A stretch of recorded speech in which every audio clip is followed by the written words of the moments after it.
বালা দিলা গগনা কেখনি গগনাৰ মাতে অমিয়া লাহৰে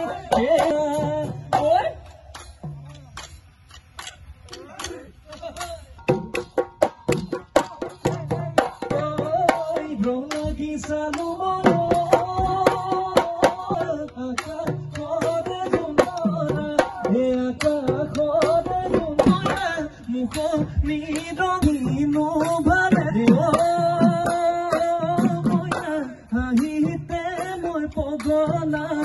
হাহিতে মোৰ পগলা কিয়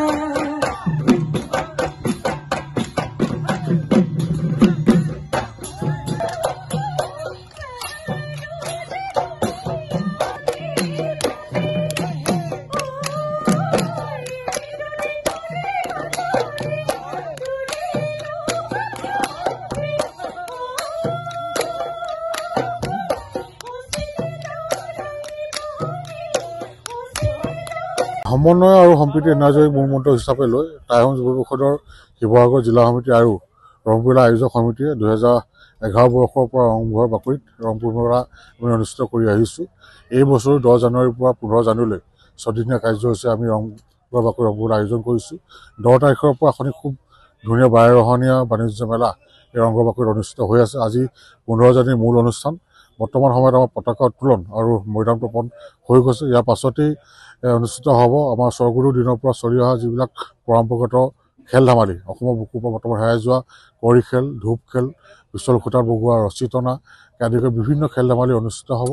তাৰ পাছতেই অসমৰ কেইবাটাও জাতি জনগোষ্ঠীৰ নিজৰ নিজৰ পৰম্পৰা আজি ইয়াত তেওঁলোকৰ গীত মাত তেওঁলোকে ইয়াত ৰাখিব।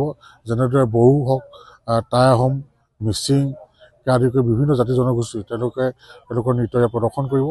ইয়াৰ পাছতে আমি ৰংঘৰ বাকৰিত প্ৰত্যেক বছৰে ৰংপুৰ মেলাৰ লগত সংগতি ৰাখি এখন চেমুন নামেৰে এখন স্মৃতিগত আমি প্ৰকাশ কৰি আহিছোঁ। এই বছৰো এখন আমাৰ উন্মোচন কৰিব আমাৰ গড়গাঁও মহাবিদ্যালয়ৰ অধ্যক্ষ ডক্টৰ সমাজজ্যোতি মহন্ত ছাৰে এখন উন্মোচন কৰিব।